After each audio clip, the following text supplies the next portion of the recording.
What's up guys, I'm KBHD here with possibly the most requested video of all of 2018 so far.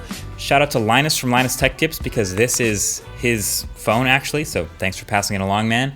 This is the Oppo Find X. So this is actually the hottest phone on the planet right now, purely thanks to its really unique design. Oppo actually has a history of doing kind of insane things with flagship phones, but they don't do them very often. They specialize in the mid-range. But you might remember way back in the day, a couple years ago, I made a video about the Oppo Find 5, the first ever 1080p smartphone. That was a huge deal, and also the Find 7. So they do have a little history with actually doing impressive flagship stuff. So now here in 2018, in this world with lots of notches and compromise, in walks the Oppo Find X.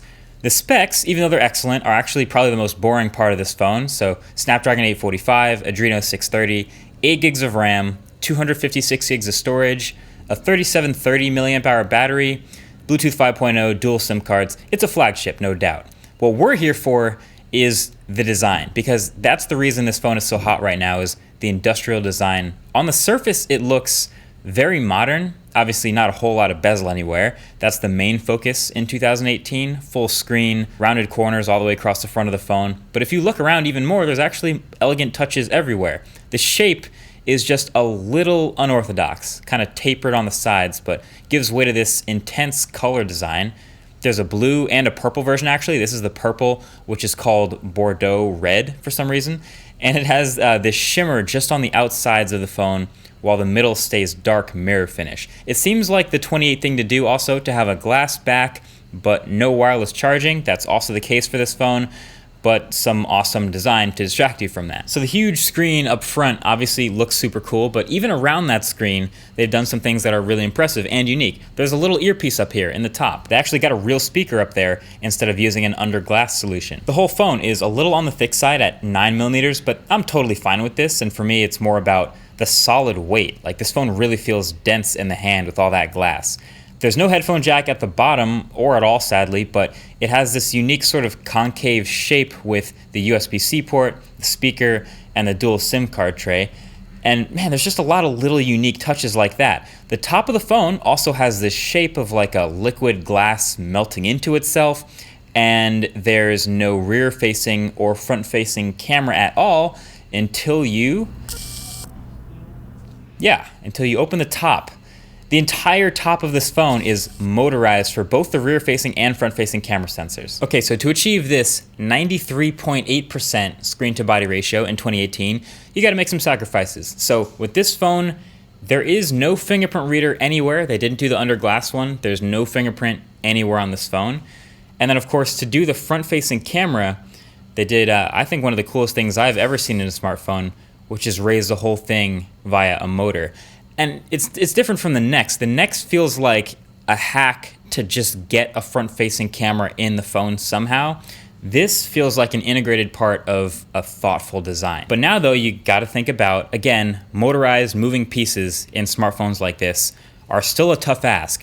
They eventually will fail, and they also make it harder for things like sealing and make it easier to break. And this is the whole top of the phone popping up, so I'm pretty sure you can forget about waterproofing right off the bat. And then when you have this much surface moving, you think about maybe if one grain of sand gets in there, that could be a problem too. It's easier than you think. Obviously, Oppo trusts this a lot though, because as you can see, they have the rear camera, which you use all the time, and the front camera, and a suite of other sensors, including a dot projector and an infrared sensor, all up here because this also does facial recognition. That's right, so with no fingerprint reader anywhere on this phone, like the iPhone, they built what you might call a Face ID clone in those front-facing sensors in the motorized piece. Here's the thing though, it's actually pretty fast. If you check that speed, it's possibly even faster than Face ID. You register your face in like 3 seconds flat, and then it's just look at the phone to unlock. It's actually pretty cool. It just pops up, looks at your face real quick, and then goes back down all in about half a second. I'm impressed, not gonna lie. I don't know if it's as secure as Face ID. I honestly kind of doubt it, but if it's not getting fooled easily or tricked by photos, then it's impressive to me out the box. This thing is crazy, man. And you also have to consider, when you have the back-facing camera, which you use all the time, and the front-facing camera, and the face unlock in that motorized piece, that means you're gonna use this every time you open your phone, and hundreds more times during the day. So that's something to think about. I don't know how long this motor is rated to last, but I'd be interested to see how long it does. Also, I tried a couple other things just out of curiosity. With this motor, if you push down hard enough, the camera just closes. The motor's just decide it should be closing and it retracts completely. Probably pretty smart, actually.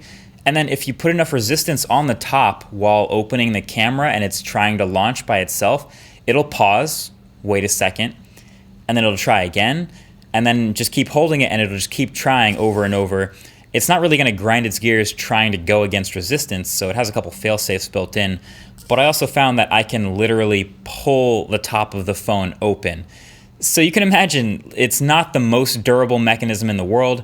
If a grain of sand gets in there, like I said, that's probably bad news for more of the internal parts. And that just kind of happens sometimes, more than I wish it did. So at the end of the day, I love this, actually. I love what we're getting in this genuinely interesting, creative design in a smartphone. Just when we thought it might have been getting kind of boring with everyone doing a notch and dual cameras and the whole predictable dance, this thing comes in from left field.